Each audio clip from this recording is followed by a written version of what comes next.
Interesante, que está bastante buena. Vamos a hablar acerca del winning de ARM guiado por ecografía. Va a estar a cargo de la doctora María Cecilia García.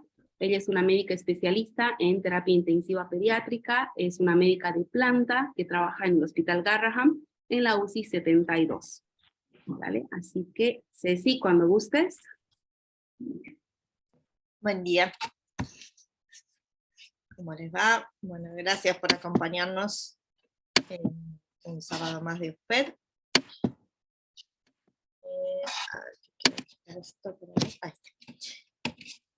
Bueno, hoy la idea era charlar un poquito sobre este tema que es relativamente nuevo. En general, todos los temas, como sabemos, de ecografía crítica o POCUS tienen bastante poquitos años de evolución y cada vez le vamos encontrando nuevas aplicaciones al ecógrafo.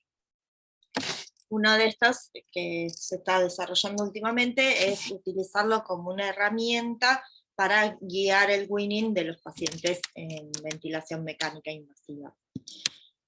Primero, un poquito que entendemos por weaning, o qué implica el weaning, o la desvinculación, o el destete de un paciente de la asistencia respiratoria mecánica. Sabemos que por un lado es una decisión compleja, porque implica un montón de factores que nos van a demostrar que ese paciente está preparado para hacer una transición completa del soporte ventilatorio mecánico a lo que es el propio drive y soporte respiratorio del paciente. Se ha visto en varios estudios, hay un estudio bastante grande con una corte de 2.500 pacientes, que vieron que la incidencia de fallo en el weaning es cercana al 30%, o sea que de 10 pacientes que nosotros valoramos con las herramientas actuales que están listos para ser destetados del ARM, 3 de esos fracasan. Y sabemos también que el fallo en la extubación resulta en un aumento significativo de la morbilidad, más días de ventilación mecánica, más días de estadía en UCI, riesgos de neumonía asociada a respirador, reintubación, traqueostomía, etcétera, y que podría aumentar la morbilidad. Entonces surge como algo pertinente buscar mejorar estas herramientas de evaluación para poder achicar un poquito este número, ¿no? Y ahí aparece un poco en estos años el uso de ultrasonido en la desvinculación o el weaning de los pacientes en ARM. Como ven, si buscamos los trabajos publicados, la mayoría se agrupan y van aumentando en forma exponencial en los últimos 10 años, si queremos. Como les digo, es algo bastante nuevo, y sobre todo en los últimos años. ¿Y en qué lugares podemos utilizar la guía ecográfica para guiarnos en el weaning? Prácticamente en casi todos los niveles de causas de fracaso del weaning, ¿sí? Podemos estudiar la vía aérea alta, el pulmón propiamente dicho, la bomba cardíaca o el corazón. Sabemos que muchos pacientes que fracasan en el weaning fracasan no por causa respiratoria, sino por causa cardiológica, sobre todo en los pacientes, vamos a ver que esto está más estudiado en los pacientes adultos, pero también en los pacientes pediátricos, en nuestras poblaciones de pacientes oncológicos, por ejemplo, que muchas veces vienen con funciones cardíacas previas deterioradas, o la misma disfunción cardíaca del shock séptico, etcétera, que puede influir. Y por supuesto lo que es toda la parte de la bomba muscular, ¿no? Que la vamos a analizar a través del principal músculo respiratorio, que es el diafragma, principalmente. En el último tiempo también han empezado a publicarse trabajos basados en músculos accesorios, como los músculos intercostales, que ya lo vamos a ver más adelante, pero lo más estudiado es el diafragma. Bueno, a nivel de la vía aérea superior, sabemos que el estridor post-extubación, el rango de presentación es variable en los diferentes trabajos, con un rango bastante amplio, entre el 3 y el 22% de los pacientes que llegan a una extubación, pero sí sabemos que cuando aparece el estridor post-extubación, el riesgo de reintubación temprana es bastante alto, de entre un 46 a 80% de los casos, con todas las complicaciones que hablamos que esto implica, ¿no? Actualmente lo que tenemos un poco para prevenir o prever esta patología es la prueba de fuga del balón, ¿sí? Que lo que hace es evaluar la fuga alrededor del tubo cuando desinflamos el balón, y es un método bastante simple para predecir la ocurrencia de estridor postextubatorio, pero si bien tiene una especificidad bastante buena, la sensibilidad y el valor predictivo positivo son bajos. Entonces, en el último tiempo han surgido algunos trabajos de evaluar esta fuga alrededor del balón con el ecógrafo o el ultrasonido. Lo que vamos a usar es un transductor lineal, porque es una estructura superficial, como sabemos la laringe, y lo vamos a ver con mejor definición, y vamos a buscar el corte de la vía aérea, y lo que vamos a hacer es la misma técnica del test de fuga del balón, pero guiado con el ecógrafo. Entonces, lo que vamos a ver principalmente es la medida de la columna aérea, que como saben, el aire en la ecografía genera artefactos, por lo tanto se ve como algo hiperecogénico, blanco, y que nos borra todas las estructuras posteriores. Cuando en un paciente intubado no vamos a ver esta imagen perfecta de la laringe, las partes anatómicas de la laringe. Lo que sí vamos a ver es la columna aérea, que cuando el paciente está con el balón inflado y sin fuga, se ve más como una imagen rectangular, como la tienen en el gráfico, y cuando desinflamos el balón, esta imagen se transforma más en un trapezoide. Y lo que hacemos es medir el ancho de la columna y la diferencia entre el ancho con el balón inflado y el balón desinflado, ¿sí? Esa sería la técnica. Hay algunos trabajos, no muchos, la mayoría son con un número relativamente bajo de pacientes, y por ahí resultados un poco contradictorios. Es un tema bastante nuevo. Los más relevantes son el de Dean y colaboradores, que es uno de los primeros que hizo un trabajo. Ellos vieron que el ancho de la columna de aire con el balón desinflado tuvo una diferencia estadísticamente significativa en los pacientes que presentaron estridor post-extubación.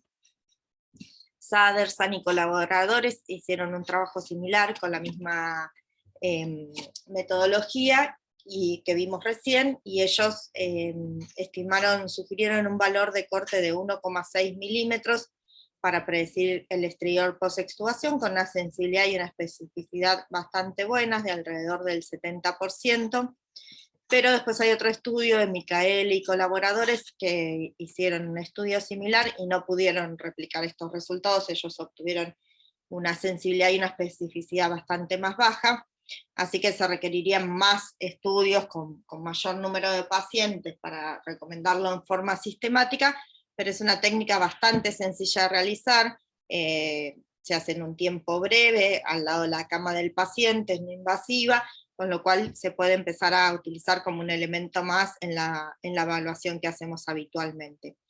Y de hecho ya lo están empezando a usar en algunos trabajos como este de Baraday y colaboradores, que en realidad el estudio es para evaluar la efectividad de tratamiento de esteroides en el estridor post-extubatorio, y para evaluar esta efectividad se basaron en la clínica, en el volumen de fuga medido con el respirador, con el balón desinflado, y en la diferencia del ancho de la columna de aire en la ecografía laringea, como lo vimos recién.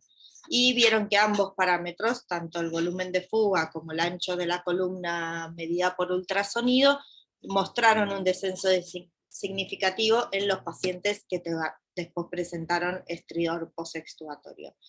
Y que un valor de la columna laringea menor de 0,9 mostró alta sensibilidad con alto valor predictivo positivo para la presencia de estridor post-extubatorio. Con lo cual es una técnica relativamente nueva, pero que está empezando a mostrar resultados prometedores para evaluar lo que es la falla de extubación por fracaso alto, ¿no? Que es algo que habitualmente es más difícil de predecir.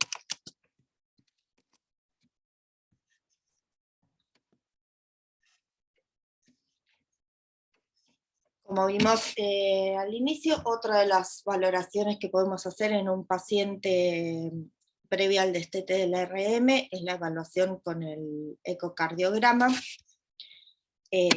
¿Por qué es importante evaluar la función cardíaca previa a la extubación? Porque sabemos que existen las interacciones cardiopulmonares, que cuando nosotros ponemos presión positiva, intubamos y ventilamos a un paciente con presión positiva, eso disminuye el retorno venoso cardíaco y mejora la poscarga del ventrículo izquierdo, ¿no?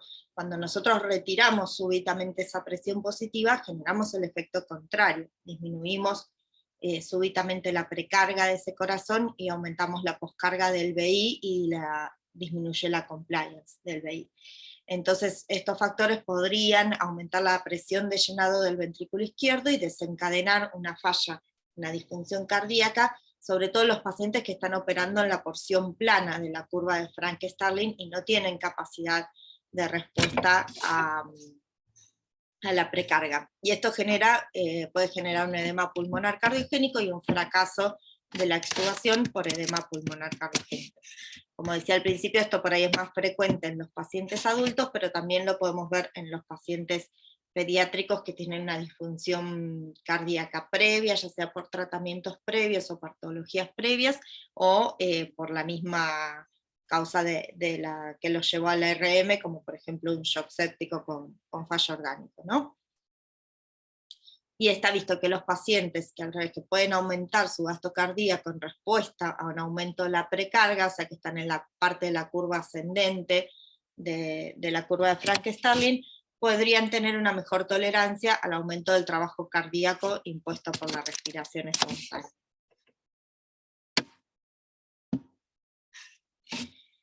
¿Qué medimos en el ecocardiograma? ¿Cuáles son los parámetros más utilizados en estos trabajos que evalúan la función cardíaca en los pacientes en Winning? En general lo que se evalúa es la función sistólica del ventrículo izquierdo, que lo más utilizado es la fracción de eyección de Simpson, pero también se puede medir fracción de acortamiento, o algunos trabajos incluso evalúan la función en forma cualitativa o visual.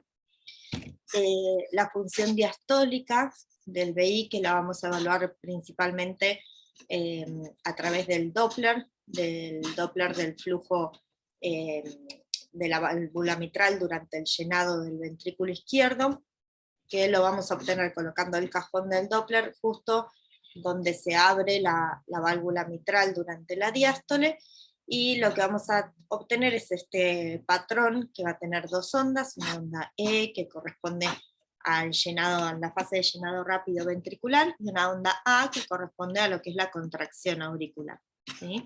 Y se puede medir la onda E, la onda A, y lo que es más importante habitualmente es la relación entre ambas ondas, y también algunos trabajos utilizan la velocidad de desaceleración de la onda E, que todo eso lo medimos en el Doppler, ¿sí?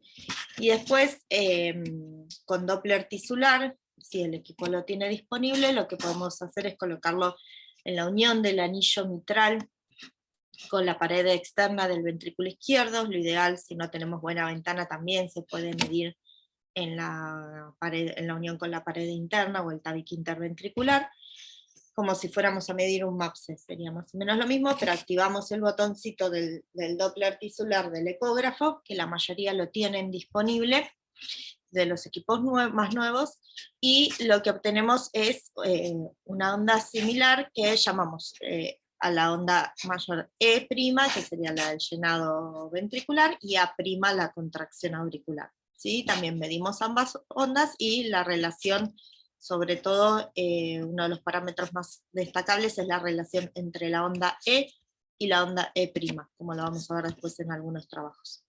Y otros suman también la evaluación de la precarga a través del diámetro de la vena cava inferior.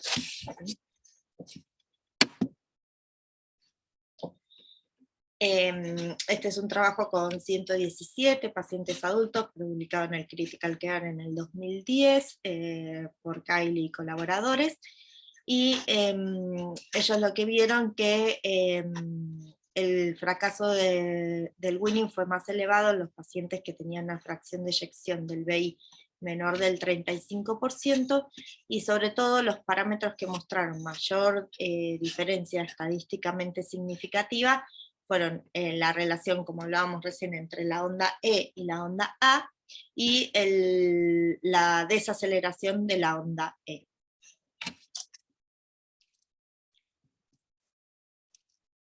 En este otro trabajo, también en pacientes adultos de Tony y colaboradores, con 52 pacientes que tuvieron un fallo del Winning del 27%, que es más o menos los números que se manejan en la mayoría de los trabajos, y obtuvieron que los mejores predictores de fracaso en el Winning fueron un diámetro de vena cava inferior mayor de 17, acá incluyeron el diámetro de la vena cava inferior, que sería un diámetro aumentado para un paciente adulto, y la relación entre la E y la onda E y E' mayor de 14 fueron predictores independientes de fracaso en la extubación.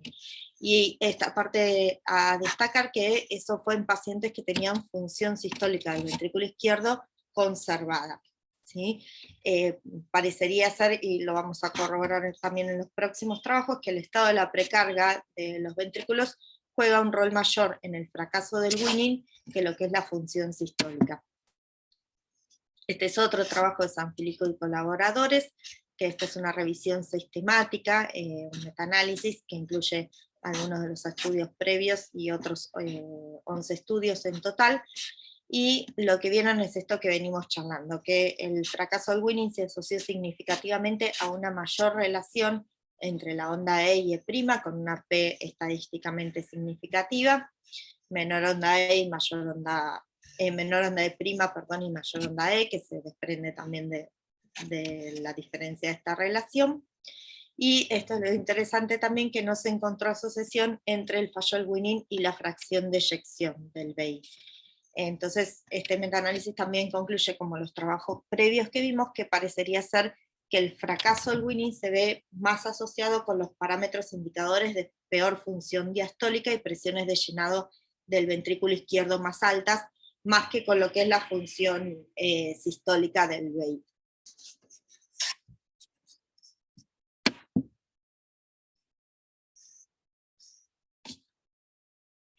Bueno, otro elemento muy importante del fracaso del Winning, como dijimos, es lo que es la bomba muscular, el patrón muscular, y esto lo vamos a evaluar principalmente a través de lo que es la disfunción diafragmática.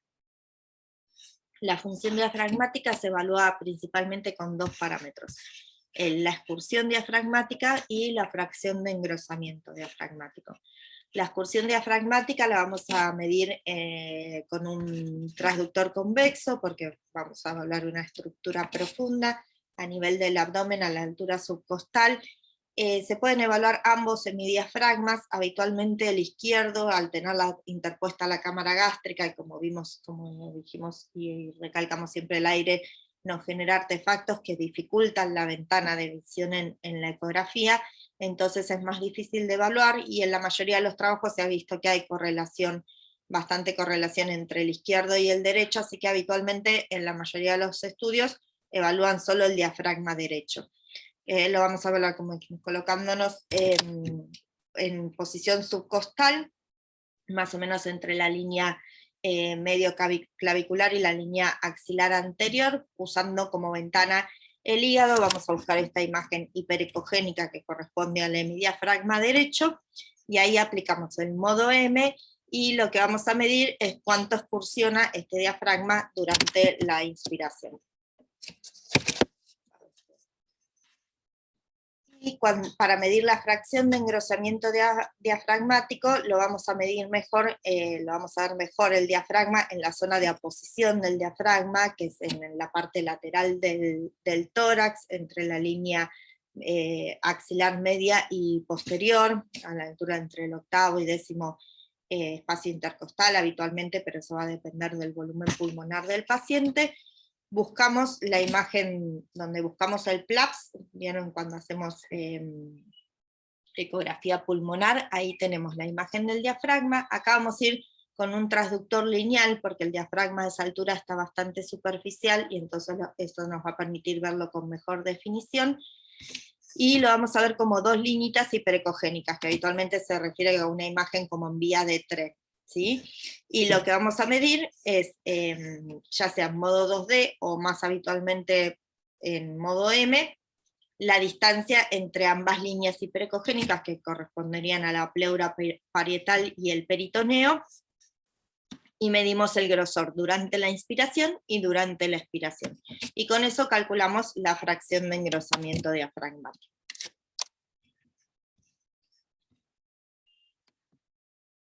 Si voy muy rápido o algo no se entiende, me pueden frenar.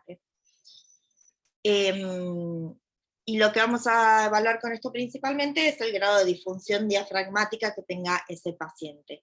En esto hay diferentes valores en los diferentes estudios, pero la mayoría coinciden con una fracción de engrosamiento menor al 20%, una excursión menor a 10 milímetros, 1 centímetro, son compatibles con disfunción diafragmática. Y hay trabajos que muestran, incluso en pacientes pediátricos, ventilados por poquitos días, porque uno habitualmente esto lo asocia más con un ventilado crónico o un weaning dificultoso, pero ya se vio que a partir de las 48, 72 horas, ya en los pacientes ventilados empieza a haber algún grado de disfunción diafragmática, y que la atrofia diafragmática ocurre en un promedio de un 3,4% por día. Y obviamente empeora con el uso de bloqueantes neuromusculares.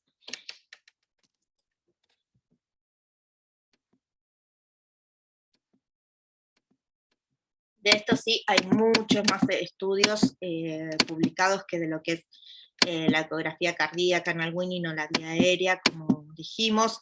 En los últimos años han salido muchos trabajos, no los vamos a ver uno por cuestión de tiempo.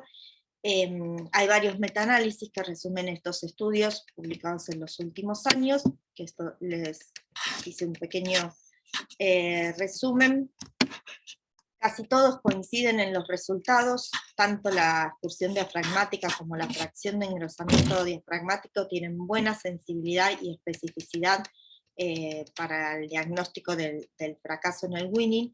Siempre la especificidad es un poquito más alta que la sensibilidad, porque obviamente, y como es lógico, el weaning también es afectado, el fracaso en el weaning también es afectado por otros factores, como vimos, no diafragmáticos. Entonces, un parámetro aislado nunca nos va a dar una sensibilidad al 100%. ¿Sí?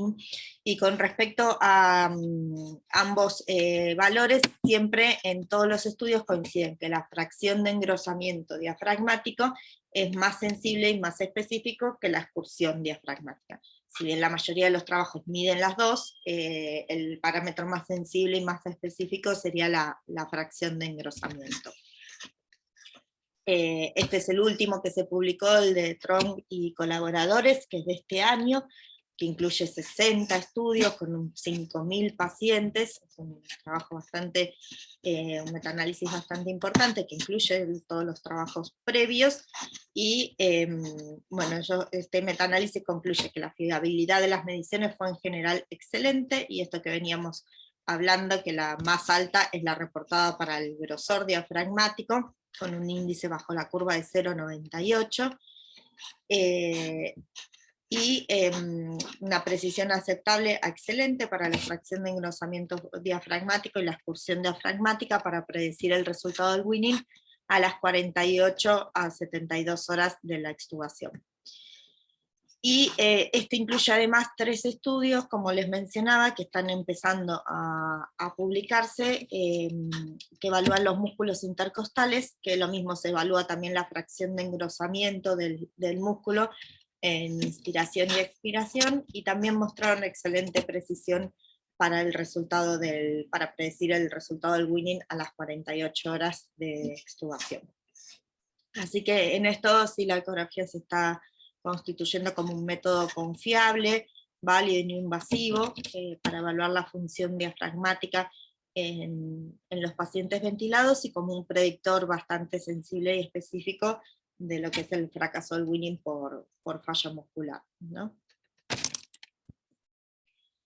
Esos que les mencioné obviamente son todos estudios en adultos, y en pediatría de esto llamativamente también tenemos bastantes trabajos publicados para lo que es de lo que he publicado en general de pediatría y Winning y ecografía. De la ecografía diafragmática es de lo que más evidencia tenemos.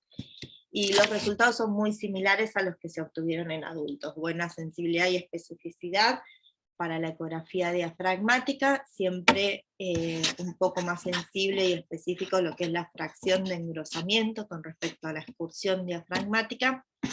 Y hay algunos estudios que es tan interesantes como el de Yang y colaboradores, y el de de Yang y colaboradores, porque establecen algunos valores de corte para pacientes pediátricos, que eso está bueno para nosotros. En el de Yang vieron que una fracción de engrosamiento diafragmática mayor del 21% se asoció con winning exitoso, y también encontraron buena correlación con la medición de la Pimax. En este de Dionisio y colaboradores observaron que el fallo de la extubación ocurrió con fracciones de engrosamiento diafragmático menores a 35%, que son más o menos similares a los valores obtenidos en adultos, ¿no? Y en este de ya también encontraron que la fracción de engrosamiento diafragmático fue significativamente menor en los pacientes que fallaron la PRE, un 12% versus un 27%, con una P estadísticamente significativa. O sea que sabemos que una fracción de engrosamiento mayor del 20-25% se asocia como predictor de winning exitoso. Bueno, eso con respecto a lo que es diafragma. Después, obviamente que en la extubación pulmonar, el winning, perdón, de asistencia respiratoria mecánica, es lógico que incluyamos la evaluación del pulmón. Obviamente tenemos la evaluación básica que hacemos de ecografía pulmonar, que puede descartar causas tratables de fracaso en el winning, como ser una atelectasia, un derrame pleural, etcétera, factores que podemos corregir previo a la extubación del paciente. Y también lo que se utiliza en la mayoría de los trabajos es el score de aireación pulmonar, ¿sí? Este score es el mismo que utilizamos en los protocolos de reclutamiento y de valoración de reclutamiento pulmonar por ultrasonido, como el trabajo de Bohamer, y que es uno de los primeros que lo describió, y los trabajos de Lichtenstein usan todos en general este score, que lo que evalúa son 12 regiones pulmonares en total, son 2 anteriores, 2 laterales y 2 posteriores de cada hemitórax. Sabemos que a veces en los pacientes ventilados en decúbito dorsal la evaluación posterior se dificulta, y hay algunos estudios que solo utilizan 4 zonas o 5, incluyendo una posterolateral nada más, con muy buena correlación, así que se puede hacer un score abreviado y los resultados son similares. En el score completo lo que vamos a tener son siempre 4 patrones. El patrón normal, que corresponde a un patrón de aireación normal, la N, que va a tener la presencia de deslizamiento pulmonar y líneas A, o alguna línea B aislada, que sabemos que hasta 3 por espacio intercostal podemos tener, y eso es normal, sobre todo en las áreas declives. En el B1, que ya sería una pérdida de aireación moderada, vamos a tener múltiples líneas B, pero bien definidas, o sea, más de 3 por espacio, pero líneas B bien definidas, bien circunscriptas. Eso correspondería a un punto. El B2, que ya es una pérdida severa de la aireación, ya tenemos líneas B pero confluentes, que correspondería a 2 puntos, y la C, que es la imagen de consolidación, ¿no? Que son 3 puntos. Así que el score va a ir de 0 a 36 puntos. El ultrasonido pulmonar ya ha demostrado una sensibilidad cercana al 100% y una especificidad de 95% para detectar lo que es el edema agudo de pulmón. en otros trabajos, y con respecto a la utilización de este score y de, sobre todo, la presencia de líneas B en la evaluación de los pacientes en Winning, hay varios trabajos también publicados, este de Antonio y colaboradores, que estos sí son todos en pacientes adultos, no encontré trabajos de pacientes pediátricos, que sí son 57 pacientes adultos, y encontraron que el grupo que fracasó en el Winning mostró una tendencia a aumentar el predominio de líneas B durante la prueba de tubo en TEP, y también mostraron mayor predominancia de líneas B comparados con los otros grupos que no fracasaron.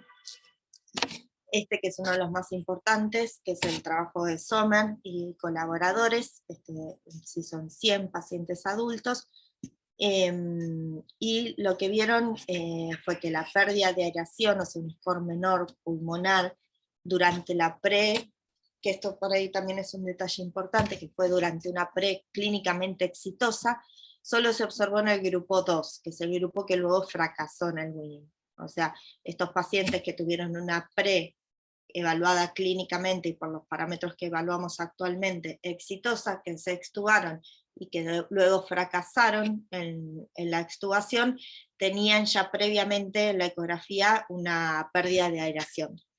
En general el score, esto perdón no se los dije, se hace previo a la prueba en tubo en T, al finalizar o casi finalizando la prueba en tubo en T, y algunos lo hacen uno más posterior a la extubación.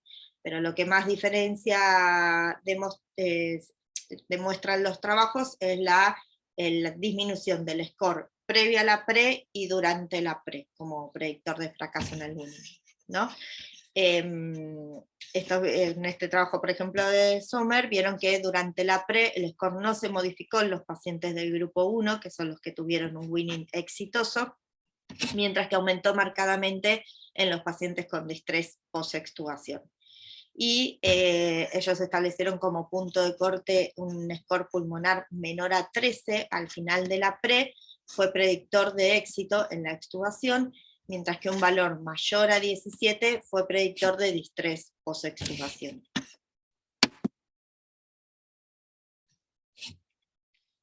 Bueno, ya vimos entonces por separado lo que es la evaluación de la vía aérea, la evaluación de lo que es la función cardíaca, la función muscular a través del diafragma principalmente, o de los músculos intercostales, y la evaluación de la aireación pulmonar previo y durante la pre. Como vimos, ninguno de estos factores aislados nos va a predecir con 100% de sensibilidad el fracaso en el Winning, ya que habitualmente hay o varias causas solapadas o causas diferentes en los distintos pacientes, entonces empiezan a surgir con cierta lógica lo que son los protocolos combinados, ¿no? Que combinan varios de estos índices. Y de eso también hay varios trabajos, no les voy a comentar todo para no hacerlo tan largo, pero la mayoría suman a lo que es ecocardiograma y la función diafragmática, o lo que es la ecografía pulmonar y el ecocardio, o los tres factores. Lo que no encontré trabajo fue que sumaran la evaluación de la vía aérea superior. Y los resultados son más o menos similares. ¿Sí? Que la fracción de engrosamiento diafragmático y los parámetros de evaluación de la función diastólica del ventrículo fueron mejores, predictores de Winning. El ultrasonido pulmonar se mostró con una buena sensibilidad y área bajo la curva.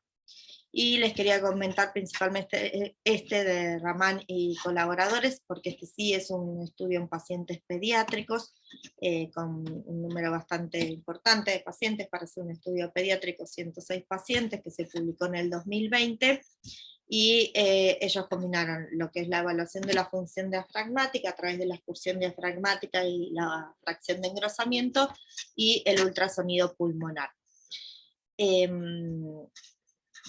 Y establecieron valores de corte para pacientes pediátricos, que eso también me pareció bastante útil para comentarlo. El mejor valor de corte de fracción de engrosamiento diafragmático para predecir un winning exitoso fue mayor del 23%, que es más o menos los números que veníamos hablando, ¿no? Con una sensibilidad del 100% y una especificidad bastante buena de 76, y un área bajo la curva de 0,93 con una P significativa. El mejor valor de corte para la excursión diafragmática para predecir un winning exitoso fue 6,2, también con una P significativa, y el mejor valor de corte para el ultrasonido pulmonar fue mayor o igual a 12, para predecir el fracaso del winning. En el trabajo de Sommer en adultos había sido un poquito más alto, de 17 el valor de corte para predecir fracaso. También el score pulmonar con una sensibilidad y una especificidad bastante altas.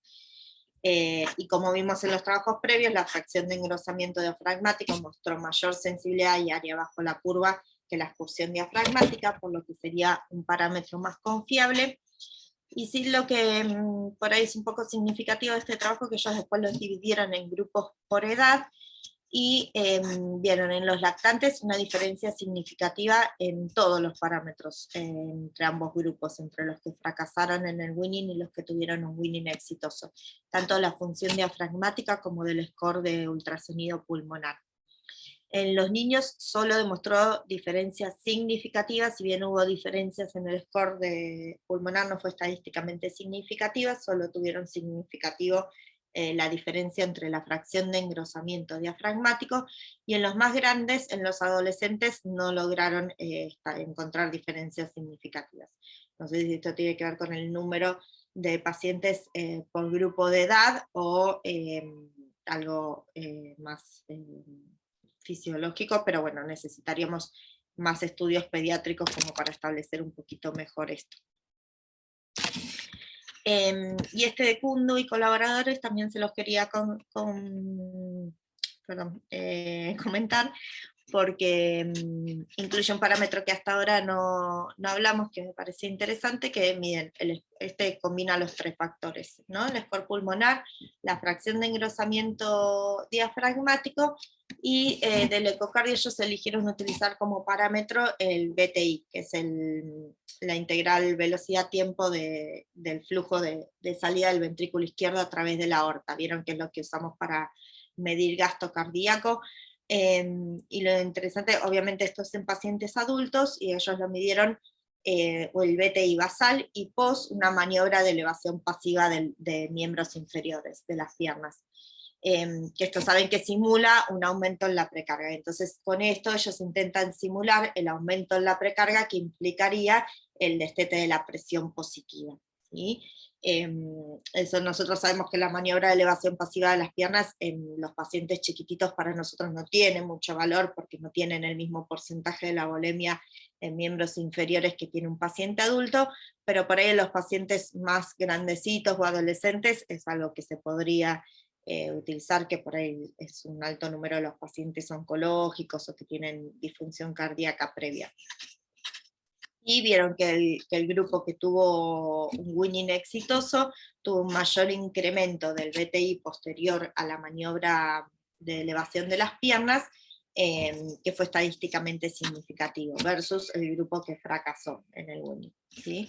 También obtuvieron mayor cambio en el score de ultrasonido pulmonar luego de la PRE, que también les dio estadísticamente significativo para el grupo que fracasó en el winning, y también tuvieron menor fracción de engrosamiento diafragmático los pacientes que fracasaron en el winning.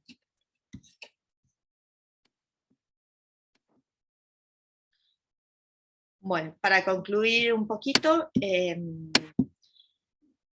como vimos al principio, el porcentaje de pacientes que fracasan en el winning, ya sea requiriendo presión positiva o reintubación dentro de las primeras 48 horas, según los diferentes trabajos, ronda el 30%. ¿Sí? Y este es un número bastante alto, sobre todo sabiendo que este 30% de pacientes que fracasan en el winning, les estamos sumando mayor morbilidad y mortalidad.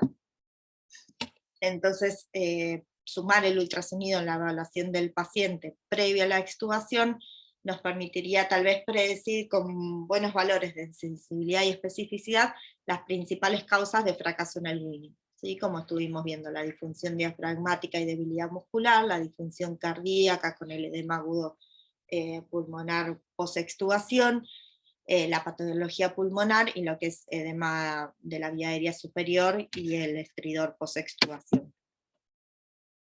Dentro de todo esto, los parámetros que se asociaron con mayor fidelidad a la predicción del fracaso en el winning en los diferentes estudios son, como estuvimos viendo, la fracción de engrosamiento diafragmático, el score de ultrasonido pulmonar y los parámetros que miden lo que es la disfunción diastólica y la precarga del VI, principalmente la relación entre la onda EA, entre la onda E y la onda E', y la velocidad de la onda E.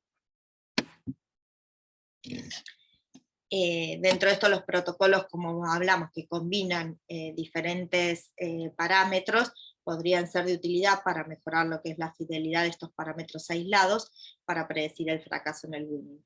Pero necesitaríamos más estudios con mayor número de pacientes y menor variabilidad en las mediciones, que es uno de los problemas principales que tenemos cuando vamos a analizar los metaanálisis o las revisiones sistemáticas, que hay mucha variabilidad entre las mediciones en los distintos trabajos, como para poder recomendarlo en forma sistemática, ¿no? Para la evaluación preextubación de nuestros pacientes.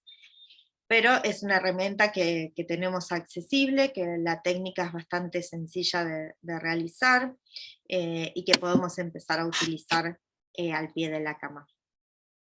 Como nos pasa en la mayoría de los casos, la evidencia en pediatría sigue siendo escasa, por lo que se requerirían más estudios para establecer su valor en este grupo de pacientes y valores de corte pediátricos como más exactos. Y para finalizar, bueno, voy a dejar con esta imagen que a mí me parece que lo que resume un poquito lo que es el ultrasonido hoy en día en las unidades críticas y de emergencias, que es incorporarlo como una parte más de la evaluación diaria de nuestros pacientes y del examen físico, no tanto como un método complementario que nos pueda ayudar en la evaluación diaria, y bueno, en este caso en la evaluación sobre todo de los pacientes en winning. Bueno, perdón si fui muy rápido, si tienen dudas, preguntas, algo que quieran repasar de lo que hablamos, estoy disponible, tenemos unos minutos más para dudas y preguntas.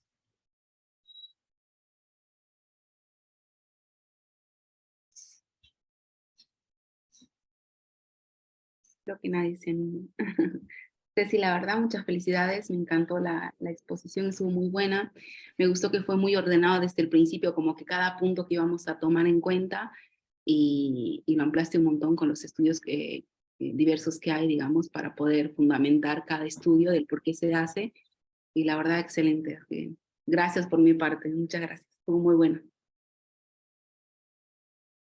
Ahí están felicitándote, Mariana, David, que siempre está conectado, excelente sesión de pocos. Muchas gracias. Gracias a ustedes por conectarse y escucharme. Espero que les haya servido.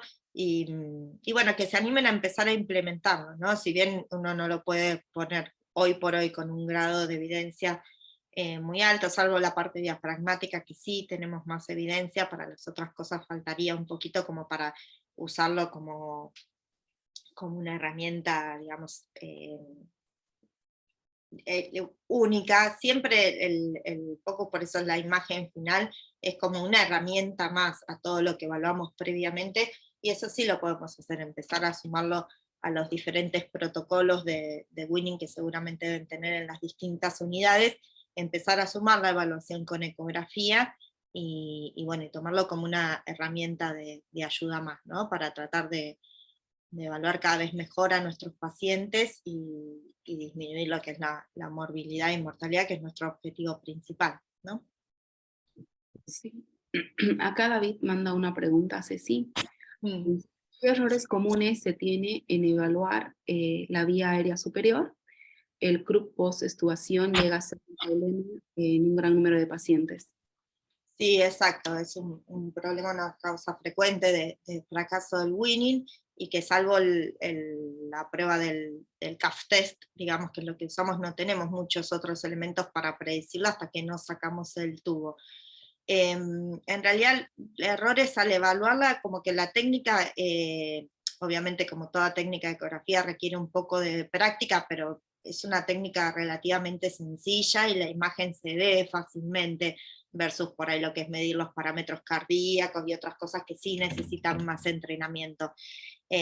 Lo que faltaría más en ese caso es más estudios con más número de pacientes, como para poder establecer bien valores de cortes, diferencias estadísticamente significativas, porque lo que hay es medio poco y por ahí con resultados un poco contradictorios, que es esperable por ahí porque son pocos trabajos con poco número de pacientes. Entonces, en ese caso por ahí lo que nos falta es un poquito de evidencia. Yo creo que se va a empezar a utilizar cada vez más. Perfecto. Pero técnicamente es relativamente sencillo dentro de lo que es el POCO, ¿no? Sí, perfecto. Bueno, a ver, una otra pregunta. Mira, Dani, yo quería, no sé si me escuchan, yo quería hacer una aclaración, que siempre andamos corriendo atrás. Excelente la charla, Ceci, ya eso por un lado ya lo sabes, no hace falta ni que te lo diga. Pero me parece que tenemos que tener en cuenta que más allá de que siempre estamos corriendo atrás de la evidencia, si uno tiene un paciente cardiópata que hizo una miocardiopatía por sepsis, o uno que es posquirúrgico cardiovascular y que costó extubarlo, me parece que está bueno adaptar todos estos conceptos de optimización del paciente para extubarlo más allá de la prueba de 5 en 5 o del tubo en T. Entonces la ecografía nos va a dar elementos para que podamos adaptar esa capacidad de liberación de la ventilación mecánica, independientemente de la prueba de respiración espontánea, con todos estos elementos que podemos sumar. Tendremos que construir la evidencia, seguro, con los años, con el tiempo, con trabajo, pero mientras tanto no es una excusa como para no hacerlo, que no tenemos la evidencia que nos avale, porque tiene que ver con la exploración clínica que hacemos a cada paciente. Entonces, eso quería dejar como concepto, y de nuevo te agradezco el tiempo y la charla. Exacto, Javi, por eso decía que a pesar de que hay cosas que falten de evidencia, se animen a irlo agregando a la evaluación preextubación, porque si bien por ahí con un ecocardio que obtienes unos parámetros de disfunción diastólica en un paciente que pasa una preexitosa, capaz no vas a decidir no extubarlo, pero por ahí sí podés decidir ese paciente extubarlo capaz con un poquito de inotrópicos o mejorando ese factor que podría hacerlo fracasar después. Entonces creo que en esas cosas se puede empezar a sumar la evaluación y a utilizar esta información, como dice Javi, a pesar de que todavía la evidencia no sea 100%, no quiere decir que uno no lo pueda empezar a usar y a guiar un poco el tratamiento con eso.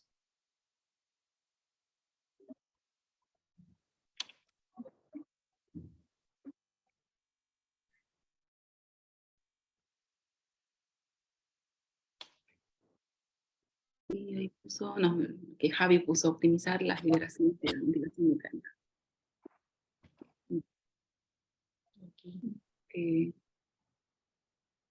Creo que ya estamos.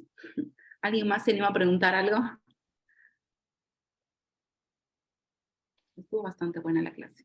Así que nada, animarse a practicar, capaz iniciar desde, como decía Ceci, desde cosas un poquito más fáciles de hacer, como el tema de la vía aérea, y poco a poco indagar un poquito más. Yo próximamente voy a dar la clase de una actualización acerca de lo que es la ecografía diafragmática, debido a que algo que habían como muchos conceptos, yo estoy por la parte de imágenes de adultos, de pediátrico, por ejemplo, un requisito que tienen ellos para poder hacer la ecografía diafragmática es que el paciente esté fuera del ARN. Entonces yo les dije, no, a veces nosotros en terapia intensiva pedimos por tal factor. Entonces, como que hay mucha controversia. Entonces dije, me voy a sentar, voy a empezar a buscar bien pros, contras de hacerlo en un paciente ventilado y en un paciente que no está ventilado, y qué tanta sensibilidad y especificidad me da cada uno de los dos pilares, digamos, y ver. Ya más o menos ahí. Buenísimo.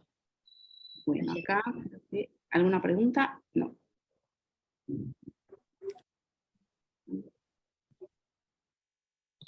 Acá otra felicitación y esta es de la charla. Próximamente ponemos, Javi me dio una fecha tentativa y así que... Ya estará la programación de los sábados. Sí. Sí. Pero sí, hay diferencias, por eso la ecografía que realiza el ecografista no es lo mismo que la ecografía que realiza el attending, ¿no? El médico que está atendiendo al paciente. La evaluación del diafragma, sí, el ventilado se hace durante la pre, que en ese periodo el paciente está o con un CPAP soporte muy bajo, depende cómo hagan la pre en cada lugar, o en respiración espontánea. Claramente la sedación esté en lo más bajo también, o sea, tiene que cumplir determinados requisitos. En el paciente previa a la extubación, por lo tanto el paciente va a estar ventilado, pero con presiones de prueba de respiración espontánea, digamos, o en CPAP soporte, o en CPAP solo, o en tubo en T, depende la pre que utilicen en cada lugar. Exacto. Sí. Bueno, creo que estamos. Javi, no sé qué decir. Excelente, gente. Nos encontramos el sábado que viene. Dale, Javi. Gracias a todos por venir y gracias, Ceci, otra vez. Muy buena la clase, así que chao, nos vemos el próximo sábado.